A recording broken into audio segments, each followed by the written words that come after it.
Hi எல்லோரும் எப்படி இருக்கீங்க? காலையிலேருந்து மழை பெஞ்சிட்டே இருந்துச்சு.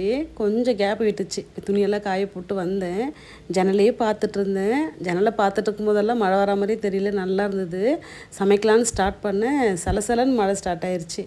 எல்லாத்தையும் விட்டுட்டு ஓடி போய் நனைஞ்சிட்டு தான் வந்தேன். இங்கே அப்படி தான், மழை எப்போ வருதுன்னே தெரியாது. ஆனால் வந்தாலும் ஐபிச்சில் வேகமாக வந்துடும், ஃபுல்லாக நனைஞ்சிரும், அந்த மாதிரி தான் இருக்கும்.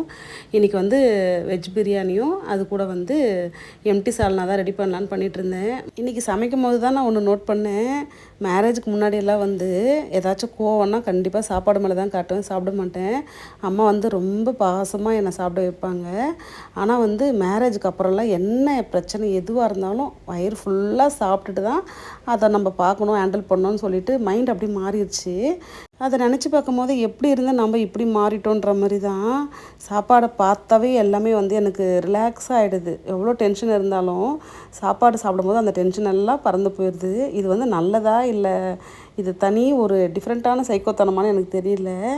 எம்டி சால்னா ரெசிபி ரொம்ப சிம்பிள் தான், ஆனால் டேஸ்ட் வந்து ரொம்ப சூப்பராக இருக்கும்.